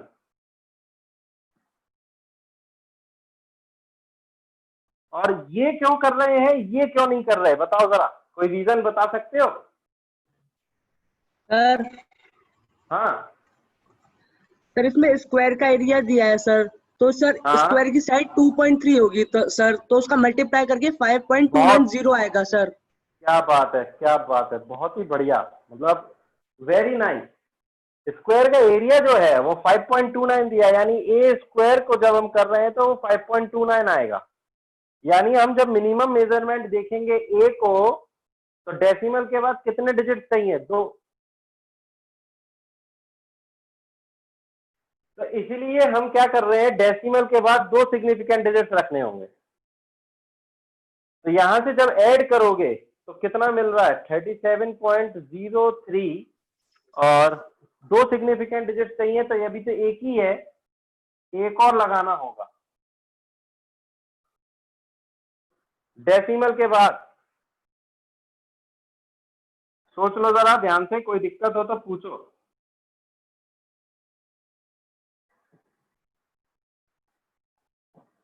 Sir लेकिन डेसिमल के बाद 2 सिग्निफिकेंट डिजिट्स आनी चाहिए ना? डेसिमल के बाद ए स्क्वायर की वैल्यू 5.29। ओके ठीक है, एक मिनट। हाँ, और ये बात बिल्कुल सही है, 2 सिग्निफिकेंट डिजिट्स आनी चाहिए, क्योंकि ए भी ये आएगा। तो चाहे ऐड करो या ये करो, डेसिमल्स के बाद 2 सिग्निफिकेंट डिजिट्स आने चाहिए, और डेसिमल्स के बाद 2 सिग्निफिकेंट डिजिट्स यहाँ पर आ गई, ये 0 एक्स्ट्रा लगा है। आंसर सी होगा सर। आंसर सी होना चाहिए, बिल्कुल, चाहे तुम मल्टीप्लाई करो या ऐड। और यहां से भी अगर देखो तो डेसिमल्स के बाद तुम्हें 2 सिग्निफिकेंट डिजिट दिखेंगी। क्या दे रखा है इन्होंने? ऑप्शन में से डी दे रखा है। डी दे रखा है, अच्छा। सर गलत लग रहा है सर, बहुत ट्राई किया से गलत ही लग रहा है मुझे। चलो तो मैं 44 को चेक करके बताऊंगा, ठीक है? This is a check. Sir हो अगर सकता है आंसर गलत हो। सर जैसे 5.29 है, हाँ, हम इसमें कोई भी वैल्यू अगर मल्टीप्लाई करेंगे तो सिग्निफिकेंट डिजिट्स चेंज होंगी? देखो मिनिमम सिग्निफिकेंट डिजिट्स के अकॉर्डिंग तुम्हें आंसर लिखना होगा, समझ रहे हो? मिनिमम सिग्निफिकेंट डिजिट्स के। ओके सर, इसका मतलब सिग्निफिकेंट डिजिट्स चेंज हो सकती हैं? क्वेश्चन, हाँ बिल्कुल, इस क्वेश्चन में थोड़ा सा मैं चेक करके बताऊंगा। अभी फिलहाल के लिए मैं इस क्वेश्चन को होल्ड पर रख रहा हूँ, समझ रहे हो? इसका आंसर एग्जैक्ट मैच नहीं कर रहा है, तो हो सकता है आंसर गड़बड़ है या फिर हम कुछ मिस कर रहे हैं, ठीक है? तो मैं इसको चेक करके बताता हूँ। हाँ सर ये रीजन बता दीजिए कि सर इसमें ऐड क्यों होगा, मल्टीप्लाई क्यों नहीं होगा? मैं यही बोल रहा हूँ, मैं एक बार बताता हूँ आपको 44 आराम से, ठीक है? इसको अभी होल्ड पर डाल दो, ठीक? सर हाँ सर एक डाउट था सर। बोलो। सर स्क्वायर की साइड से 2.3, स्क्वायर की साइड से 2.3 दे रखी है सर, और सर उसका एरिया निकालना है सिग्निफिकेंस फिगर्स को रिगार्ड करते हुए सर। अच्छा 2.3 इंटू 2.3 करोगे, मिनिमम 2 सिग्निफिकेंट डिजिट चाहिए होंगी, तो हम आंसर मिनिमम 2 सिग्निफिकेंट डिजिट तक रखेंगे। चलो तो 44 अभी होल्ड पर डाला है। 50 देखते हैं, 50 क्या कह रहा है? ओके 50 अभी नहीं करना है, 50 अभी नहीं करना है, हीट का क्वेश्चन है, ठीक है? 50 अभी मत करना, हीट का क्वेश्चन है, हीट पढ़ लोगे तब आएगा। 52 से मतलब 51 से 55 कोई है? ओके 55 खुशी का आ रहा है, 55। चलो देखते हैं। For the 4 sets of the 3 measured physical quantities as given below, which of the following options are correct? Okay क्या दिक्कत आ रही है इसमें खुशी?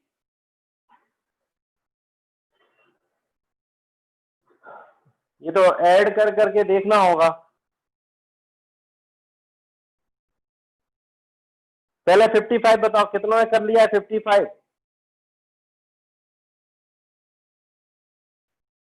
किसी ने किया है 55?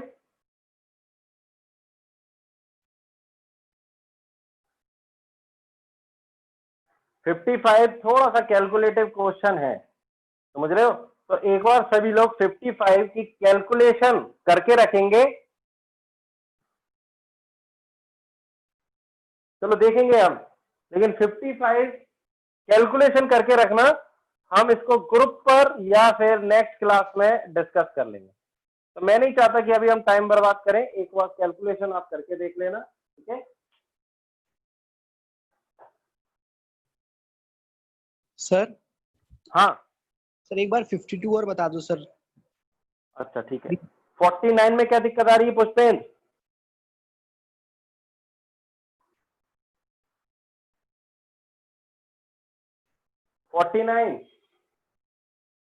पुष्पेंद्र नहीं पूछना। 52 में टाइम पीरियड का फॉर्मूला लगाना है सिंपल, 2π√L/g, और जी में एरर चाहिए तो पहले जी का फॉर्मूला निकाल दो। तो टी स्क्वायर क्या बन जाएगा? 4π²L/g, और जी क्या बनेगा यहां से? 4π²L/t। तो अब अगर हमें परसेंटेज एरर चाहिए जी में, तो क्या करना होगा? डेल्टा g/g, ये किसके बराबर आएगा? Delta L/L plus delta t/t के बराबर। तो यहाँ टी स्क्वायर आएगा ना, तो 2 टाइम्स ऑफ डेल्टा टी।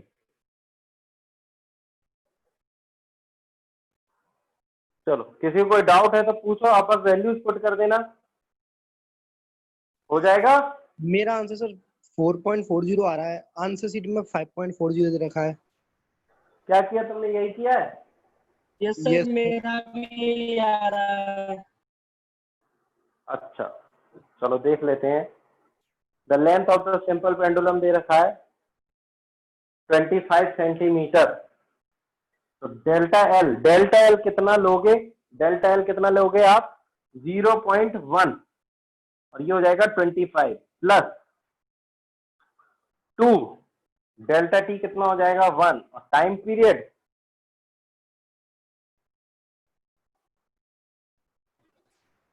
अच्छा जी, टाइम टेकन फॉर 4 ऑसिलेशंस दिया हुआ है 50 सेकेंड। तो देखो यहां पर तुम शायद कुछ गड़बड़ कर रहे होगे। टाइम पीरियड होता क्या है? 2π√L/g, ये 1 ऑसिलेशन का है। अगर मैं 4 ऑसिलेशन का टाइम देखूं तो वो होगा 4t, that is equal to 8π × √L/g। Sir 40 है ऑसिलेशन है सर। 40 ऑसिलेशन है, ठीक है। तो 40 ऑसिलेशन का टाइम पीरियड हो जाएगा ये वाला। सो अब मैं 40 टाइम पीरियड को हमारा एक नया वो ले लेता हूं, टी डैश। तो टी डैश जो है वो 40t के बराबर है। तो ये कितना हो जाएगा? 8π × √L/g। तो g जो आएगा वो आएगा delta L/L plus 2 times of delta t dash by T dash. ये हो जाएगा डेल्टा g/g। अच्छा, डेल्टा L/L कितना लेना है? 0.1, और divide by 25 plus 2 times of delta T dash. अब उसमें बोला है कि जो लीस्ट काउंट है स्टॉपवॉच का वो 1 सेकेंड का रिजोल्यूशन है, तो यहां पर हो जाएगा 1 सेकेंड। और टी डैश कितना है? 40 ऑसिलेशंस का टाइम। 40 ऑसिलेशंस का टाइम कितना है? 50 सेकेंड। ये आना चाहिए आंसर। कितना आ रहा है इससे?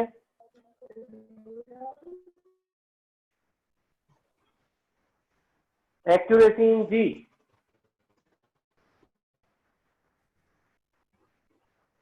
तो अगर मैं इंटू 100 कर दूं तो ये बन जाएगा 10/25 प्लस 4,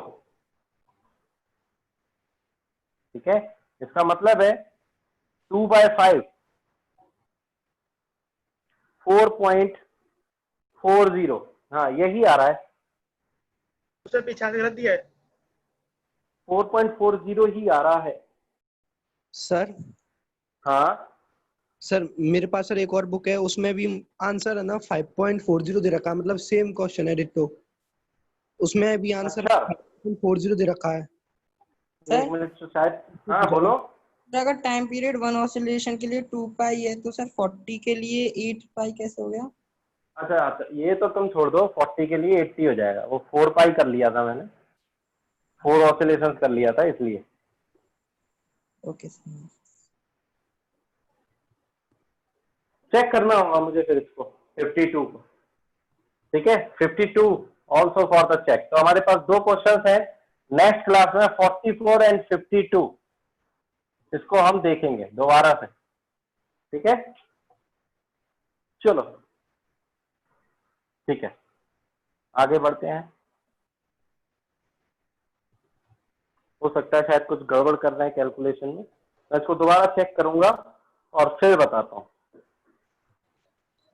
सर वो अंडर रूट L/, था तो L के ऊपर 1/2 पावर थी और G के ऊपर भी 1/2, तो सर डेल्टा जब निकालेंगे तो सर डेल्टा L/L ही आएगा क्या?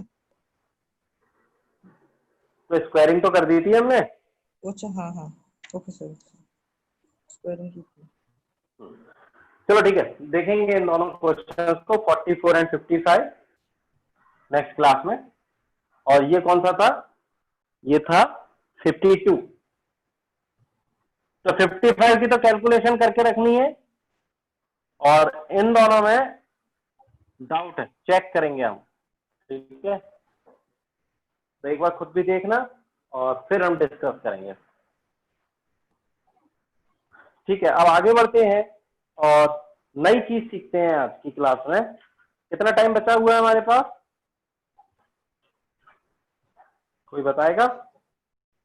34 मिनट्स। हाँ चलो बढ़िया। तो ठीक है, तो यहां से अब हम सीखेंगे रिलेटिव वेलोसिटी।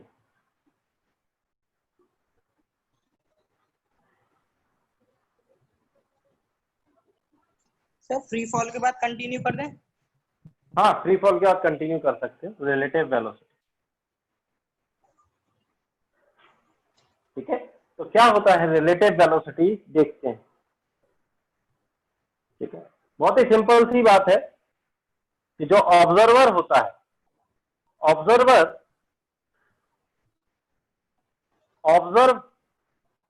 द वेलोसिटी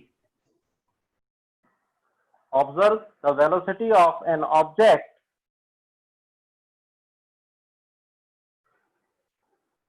ठीक है। Observer observes the velocity of an object with different frames,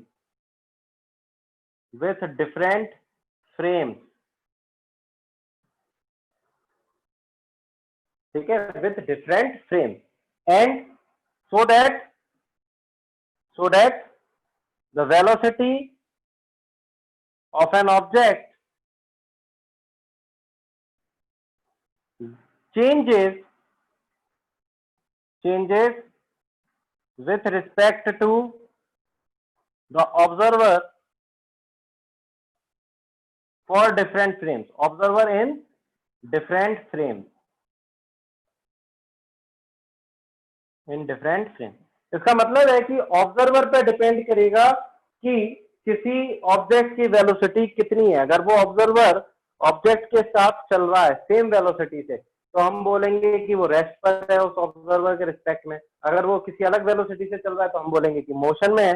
इसका मतलब है कि हम ये बोल सकते हैं कि वेलोसिटी ऑफ वन बॉडी, जिसको मैं V1 बोल देता हूं, first body, with respect to the second body, जिसको मैं 2 बोल रहा हूं, is called relative velocity of one object with respect to second body, ठीक है। सो अगर हम रिलेटिव वेलोसिटी लिखें तो मैथमेटिकली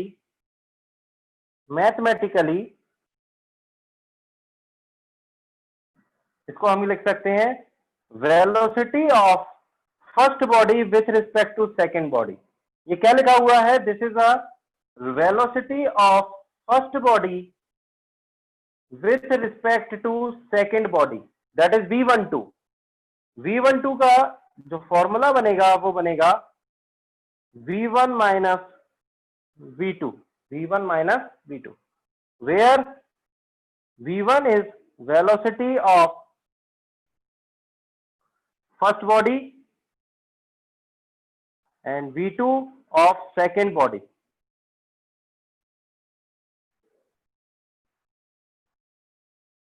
क्लियर? तो ये नोट करो, और सिमिलरली हम ये कैसे निकालते हैं मैथमेटिकली वो देखेंगे हम।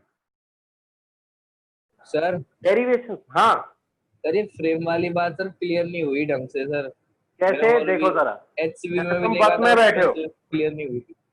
तुम बस में बैठे हो, तुम्हारे बगल में एक और आदमी बैठा है, तो तुम्हारे रिस्पेक्ट में कैसा है? वो रेस्ट पर है। क्लियर? Yes sir. लेकिन कोई बॉडी अगर बाहर है, बस के बाहर, और वो बस को जाती हुई देख रही है, तो तुम्हारे बगल वाले आदमी की भी वेलोसिटी जो होगी वो उसके रिस्पेक्ट में बस की हो जाएगी। तो सेम आदमी तुम्हारे रिस्पेक्ट में रेस्ट पर था, और बाहर जो रोड पर आदमी खड़ा है उसके रिस्पेक्ट में मोशन में आ गया। इसका मतलब है कि फ्रेम पर डिपेंड कर रही है किसी ऑब्जेक्ट की वेलोसिटी। ये बात समझ में आ रही है? विपुल? Yes sir. आ गया समझ? और जो चेंज कैसे होता है फ्रेम? फ्रेम कैसे चेंज होगा वो तो तुम्हारे ऊपर है कि तुम किसके रिस्पेक्ट में ऑब्जर्व कर रहे हो। बाहर वाले आदमी के रिस्पेक्ट में ऑब्जर्व कर रहे हो, या जो बस में बैठा हुआ है उसी के रिस्पेक्ट में ऑब्जर्व कर रहे हो। Clear? Yes sir. Okay. Hello sir. हाँ सर, हम लोग मतलब कि वो पर्सन है जो मतलब बाहर खड़ा हुआ है, वो मतलब कि बस के रिस्पेक्ट में उस पर्सन की वेलोसिटी देखेगा ना? बिल्कुल, अपने रिस्पेक्ट में देखेगा ना, बस के रिस्पेक्ट में क्यों देखेगा? सर, जो बाहर इंसान खड़ा है वो ना। तो जो बाहर इंसान खड़ा है वो ऑब्जर्वर अगर हो गया तो वो तो अपने रिस्पेक्ट में देखेगा ना कि मेरे रिस्पेक्ट में चल रहा है कि नहीं। Okay sir. तुम डिसाइड करो कि तुम किसके रिस्पेक्ट में ऑब्जर्व करना चाहते हो, वही तुम्हारी फ्रेम ऑफ रेफरेंस बन जाती है। सर हाँ, फिर ऐसे तो अगर एक ऑब्जर्वर बस में बैठा है और एक ऑब्जर्वर बाहर है, तो वो हमें बस की वेल से जाता हुआ दिखाई देगा हमारे रिस्पेक्ट तुम में। ऑब्जर्वर कौन सा ले रहे हो? मोशन को ऑब्जर्व करने के लिए कौन सा ऑब्जर्वर ले रहे हो? सर, जो बस के अंदर है। ठीक है, और किसका मोशन ऑब्जर्व कर रहे हो? सर, कोई बाहर पाथ पे खड़ा है तो। हाँ, तो वो चलता हुआ दिख रहा है उसको। सर, बस की वेलोसिटी, बस की स्पीड में ना? हाँ बिल्कुल। Okay sir. बिल्कुल सही है। अब देखो इसका derivation. Suppose two objects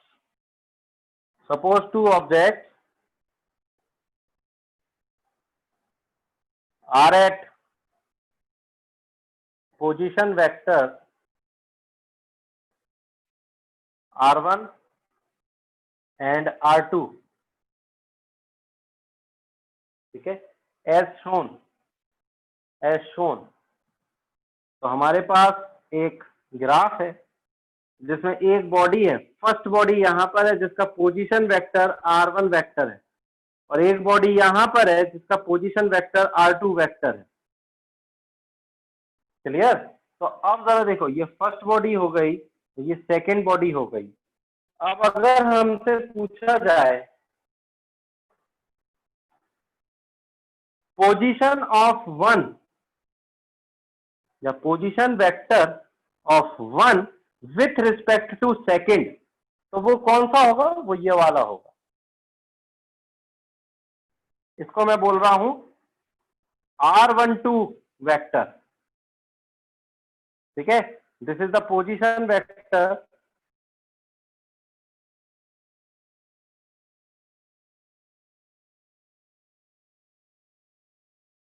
hello sir, आपकी वीडियो स्टॉप हो गई है। वीडियो स्टॉप हो गई। अच्छा, आपकी वीडियो स्टॉप हो गई सर।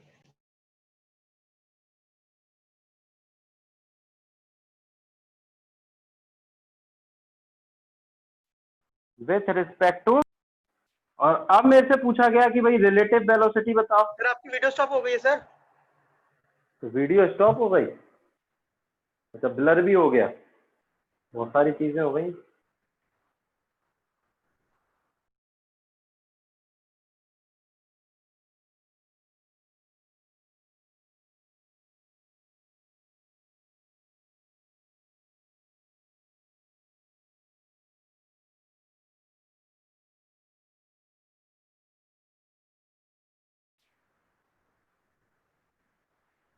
अब क्लियर है? यस सर, अब क्लियर है। तो देखो ये जो वेक्टर है जो 2 से 1 की तरफ गया है, इस वेक्टर को हमने क्या बोल दिया, r12 vector, that is a position vector of 1 with respect to 2। समझ रहे हो? तो अगर हम position vector of 1 with respect to 2 लिखें तो वो क्या आएगा, r1 minus r2, r1 minus r2। This is our origin. और अब मैं अगर वेलोसिटी पूछता हूं, इसकी डायरेक्शन r1 की साइड क्यों होगी? r1 की साइड इसलिए होगी क्योंकि देखो तुम कहां से ऑब्जर्व कर रहे हो, सेकंड बॉडी से। किसको ऑब्जर्व कर रहे हो, फर्स्ट बॉडी से, फर्स्ट बॉडी को। तो तुम क्या करना चाहोगे कि सेकंड बॉडी से फर्स्ट बॉडी तक कैसे पहुंचे, उसकी डायरेक्शन ये होगी, इसलिए वो 1 की तरफ आ रही है। Position vector of 1 with respect to 2, तो 2 से चलना स्टार्ट करें और 1 तक पहुंचे, तो डायरेक्शन क्या होगी, 1 की तरफ। ओके सर ये दोनों मोशन में होंगे क्या? नहीं, ये दोनों मोशन में हो सकते हैं और नहीं भी हो सकते। अगर होते हैं तो velocity of 1 with respect to 2, ये कितना लिखेंगे हम, v12 का वेक्टर। और इसको कैसे लिख सकते हैं, डिफरेंशिएट, पोजीशन वेक्टर को डिफरेंशिएट कर दो विथ रिस्पेक्ट टू टाइम, तो ये बनेगा dr1 vector by dt minus dr2 vector by dt। और ये कितना बनेगा, v1 vector minus v2 vector.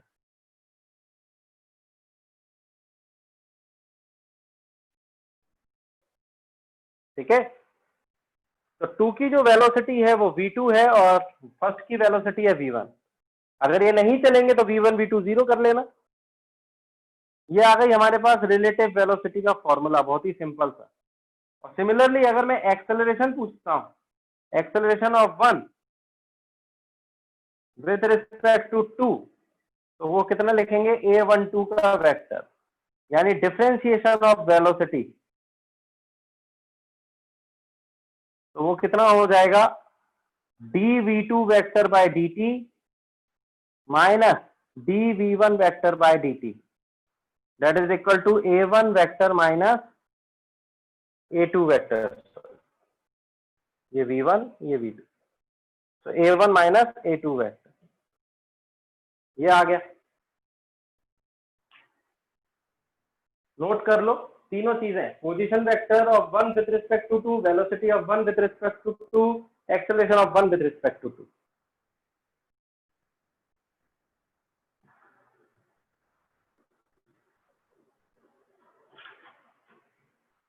तो देखो अगर दोनों अगर सेम वेलोसिटी से चल रहे हैं तो एक दूसरे के रिस्पेक्ट में रिलेटिव वेलोसिटी क्या हो जाएगी, जीरो, यानी वो एक दूसरे को रेस्ट पर दिखेंगे।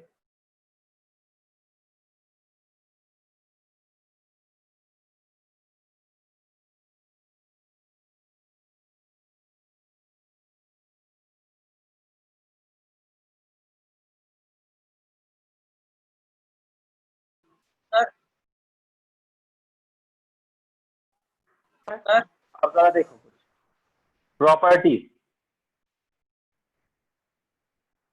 प्रॉपर्टी सर स्क्रीन ब्लर हो रही है, ब्लर हो रही है वापस। फिर से ब्लर हो गई। Yes sir. Yes sir. Okay,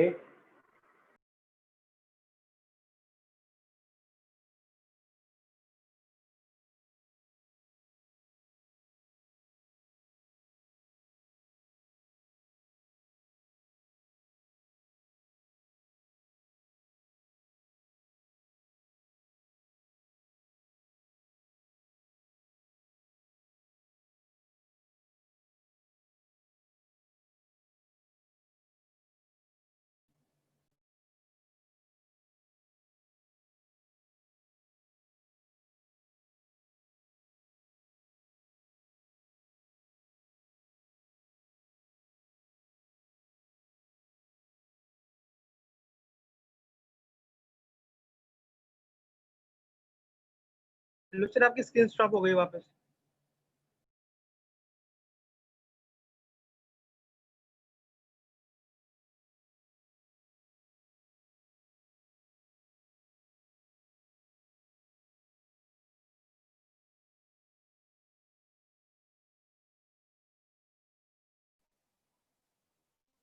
sir अब क्लियर है सर, वॉइस वापस स्टॉप हो गई है। वॉइस भी नहीं है सर, और हाँ, रुक गया।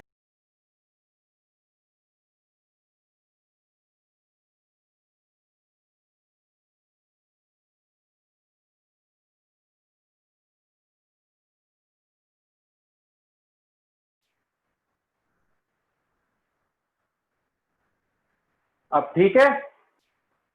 Yes sir. ठीक।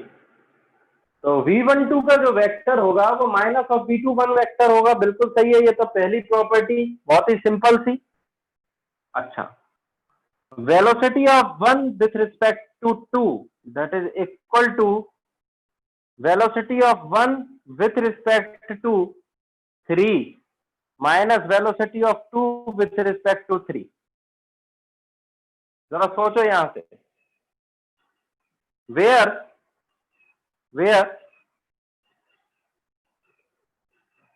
V12 is the relative velocity of 1 with respect to 2.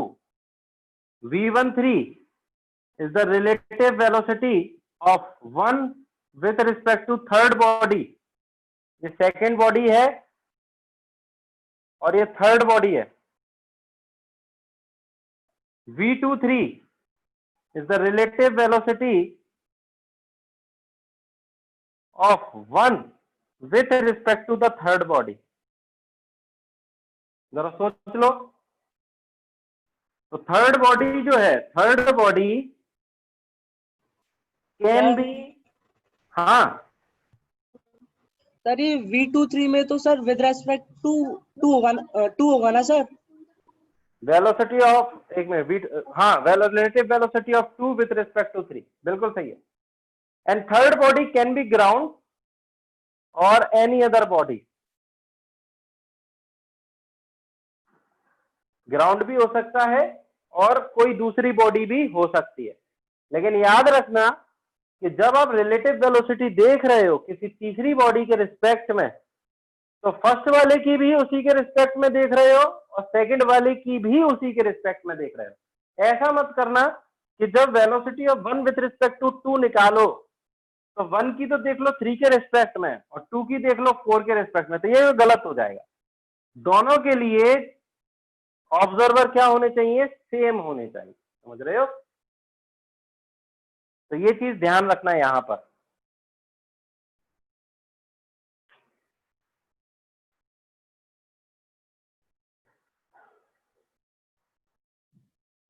Hello sir. हाँ सर प्रॉपर्टी को एक बार और बता दो सर, मुझे समझ में नहीं आया। देखो जरा ध्यान से सुनो, जो थर्ड बॉडी है वो दोनों में आ रही है। मतलब हम निकालना क्या चाह रहे हैं? हम relative velocity of 1 with respect to 2 निकालना चाह रहे हैं। तो ये जो चीज आ रही है, ये आ रही है किसके बराबर? Relative velocity of 1 with respect to 3 minus relative velocity of 2 with respect to 3। यानी इन दोनों की जो वेलोसिटीज हैं वो हम किसके रिस्पेक्ट में देख रहे हैं? तीसरी बॉडी के रिस्पेक्ट में। Yes sir. ठीक है, तो अगर हम तीसरी बॉडी के रिस्पेक्ट में वेलोसिटीज देखें और उनका माइनस करें तो हमें क्या मिल जाएगा? Relative velocity of 1 with respect to 2। लेकिन बस शर्त ये है कि जब आप ये वाला फॉर्मूला लगा रहे हो तो दोनों वेलोसिटी सेम रेफरेंस, मतलब सेम ऑब्जर्वर होना चाहिए। जैसा कि यहाँ पर थर्ड है। थर्ड है, ओके सर।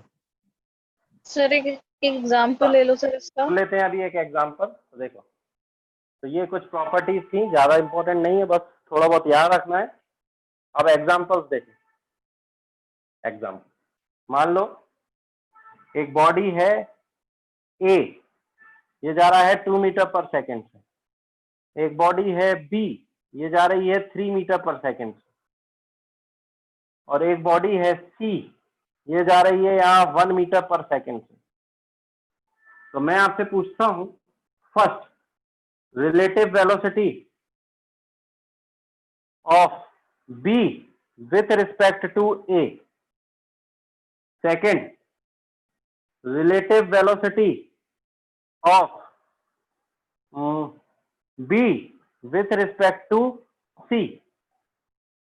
और थर्ड पूछता हूं, relative velocity of C with respect to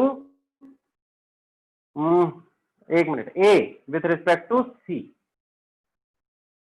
तो यहां से देखें अगर हम, तो ये जो वेलोसिटीज देते हैं, ये बताओ ये किसके रिस्पेक्ट में देते हैं? With respect to ground. ये जो अगर कुछ भी नहीं लिखा रहता तो ये सारी वेलोसिटीज किसके रिस्पेक्ट में होती है?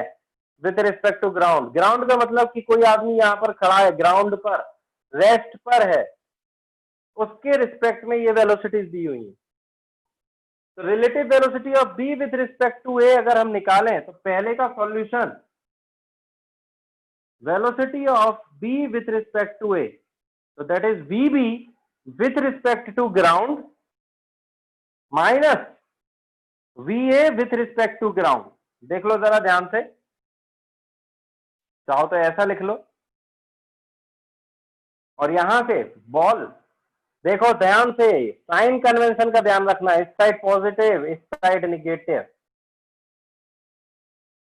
तो बी जा रही है -3 मीटर पर सेकंड से, और माइनस साइन, ये माइनस देखो फॉर्मूले का माइनस है, ए जा रहा है +2 से, तो ये आ गया कितना? -5 मीटर पर सेकंड। ठीक है, इसका मतलब क्या है? ये माइनस क्या शो करेगा? कंक्लूजन अगर हम देखें तो हम क्या देखेंगे कि with respect to B, sorry, with respect to A, B is going with speed 5 meter per second towards left, क्योंकि ये जो माइनस साइन कन्वेंशन है ये क्या बता रहा है कि आपकी जो वेलोसिटी है वो लेफ्ट डायरेक्शन में। सॉल्यूशन 2, सेकंड का solution, relative velocity of B with respect to C, that is equal to velocity of B with respect to ground minus velocity of C with respect to ground। यहां से सीधा सीधा आ गया हमारे पास कि B का कितना है? -3, और ये माइनस साइन फॉर्मूले की मदद से, और C की जो वेलोसिटी है वो +1, तो कितना हो गया? -4 मीटर पर सेकेंड। बिल्कुल सही है। सॉल्यूशन थर्ड, तीसरा, velocity of A with respect to C, तो ये हो गया velocity of A with respect to ground minus velocity of C with respect to ground. कितना आ रहा है?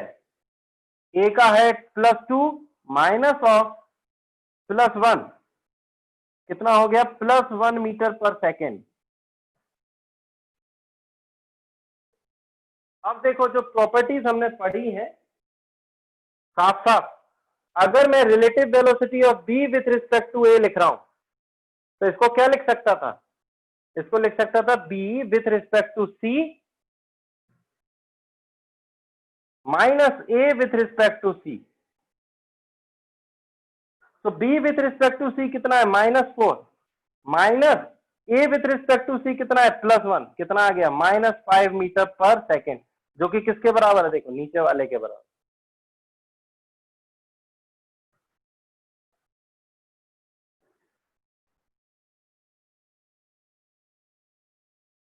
बिल्कुल, थर्ड में मूविंग राइट साइड, ये राइट में बताएगा। ठीक है, तो वो प्रॉपर्टीज जो है उसका ध्यान रखना। याद रखो, जब भी रिलेटिव वेलोसिटी निकालते हैं तो जो रेफरेंस लिया जाता है, जो ऑब्जर्वर लिया जाता है, वो दोनों वेलोसिटीज के लिए सेम होना चाहिए, सेम ऑब्जर्वर। सर बिना रेफरेंस के लिए कर सकते हैं? कोई ना कोई रेफरेंस तो होना ही चाहिए ना। अगर कुछ भी नहीं दिया जाए तो समझना रेफरेंस क्या है, वहां पर ग्राउंड है, मतलब एक आदमी जो ग्राउंड पर खड़ा है वो देख रहा है सारी चीज, अगर कुछ भी नहीं दिया जाए तो। और अगर किसी के रिस्पेक्ट में दे दी जाए तो फिर वहां पर दूसरी चीजें आ जाएंगी। सिंपल।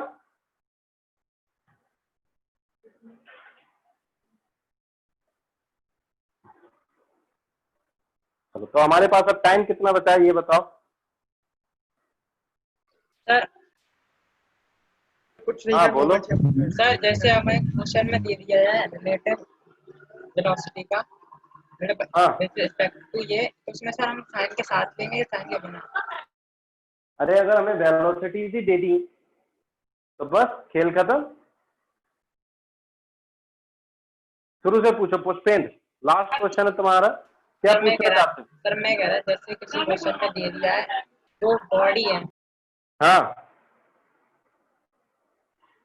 दो बॉडी है तो सर एक बॉडी मतलब दोनों अपोजिट डायरेक्शन में चल रही हैं, कोई v और u वेलोसिटी से, तो इसमें अगर हम रिलेटिव वेलोसिटी देखेंगे विद रिस्पेक्ट टू ग्राउंड, जो आएगी वो माइनस प्लस वो साइन कन्वेंशन के साथ लेंगे या बिना उसके लेंगे? साइन कन्वेंशन के साथ। ओके सर, ठीक है। ठीक है, साइन कन्वेंशन के साथ। चलो तो यहाँ पर हम रोकते हैं। नेक्स्ट क्लास के लिए बता देता हूं तुम्हें हम क्या करने वाले हैं।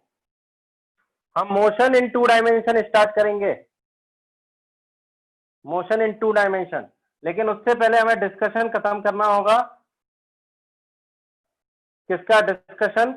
मोशन इन 1 डायमेंशन की शीट का। क्लियर? तो डाउट लिस्ट चाहिए मुझे कल सुबह टिल 10 AM टुमारो।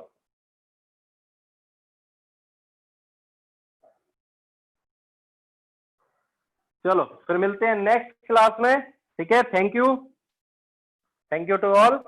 बढ़िया पढ़ते रहो, कोई दिक्कत है पूछो, कोई सजेशन हो तो बताओ। ठीक है, थैंक यू।